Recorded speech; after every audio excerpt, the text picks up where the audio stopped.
Hello, welcome to installment number, I don't remember, K&S Brakes. We are at our satellite location at VIR. Today we're going to take another look at some A90 brakes. I'm here with Nathaniel Bunn. He's going to do a track days event here this weekend. It's finally not 150 degrees, and so we're back at VIR. We've got his car on the lift, and the way we do this is we do the other side of the car first to make sure everything works, because we don't want any surprises. But we're doing a full set of brakes on the car, front and rear, and he's going to go have some fun for the rest of the weekend. So before we go through the install, and it's not an install video, but more of an overview, just kind of show you some things.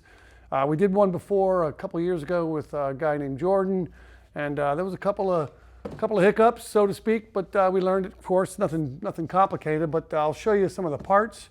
What we're going to install are a set of two-piece front and rear brake rotors from Girodisc, and a new vendor of ours, Counterspace Garage. They're more than well known in the Supra community by now. They make some wonderful brake pads, and we're going to put them on the Supra, like I said, and give them all they can take tomorrow. So anyway, let's take a quick look at these stuff, and we'll kind of compare it. First thing is, you know, the car comes with a Brembo 4-piston setup, I guess sort of made for BMW and Toyota together, whatever. You know, these are the factory front pads. Typical for a Brembo car. They've got the funky counterweight things on there to stop noise. Again, that's kind of weird. There's a wear sensor notch. I don't think the car has wear sensors, but they put it on there.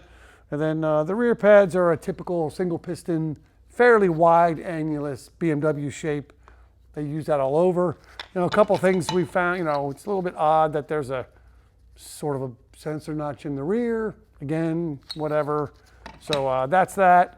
And of course the race pads from CSG. I like a nice thick brake pad. It's got a pretty good amount of surface area. So the car, I wouldn't call it under braked, but you know, you can make some good power and it will go and stop. So you need good brakes to do so. And this is our, I think we did the 21 and 11 combo that they suggest. And so we just got these the other day.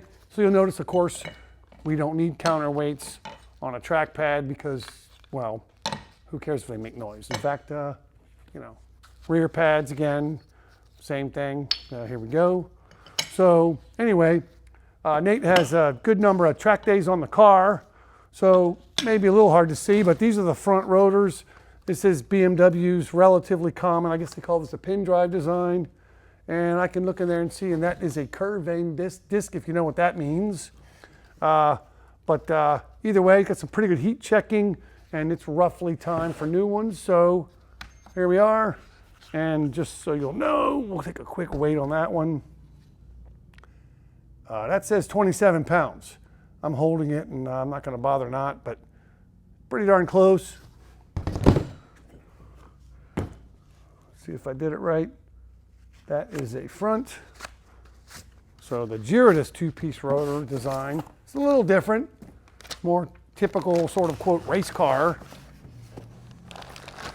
By the way, love their packaging, taking their parts out of the box. It's a shame what we have to do to them. It's the front disc. You'll see it's something like a 72 curved vane rotor. Obviously same thickness, and they use a floating aluminum center hat with floating design. And this front one,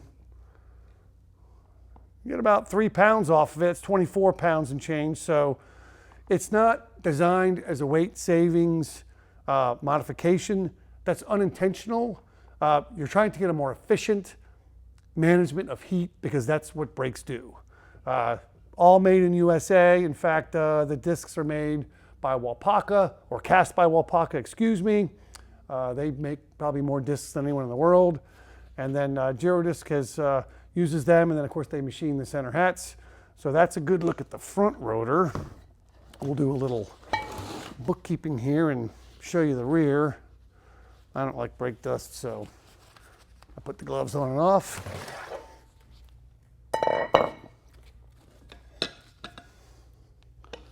The rear rotors of a similar design, maybe a little hard to notice, but that is called a pillar vane design instead of a curved vane design. it's what you think it is. There's a bunch of pillars that separate the two friction plates. Still that sort of two-piece pin drive style. And that one stays at about 18 pounds. One good thing about this car, it's not so good for the pad install, but the rear disc does not have a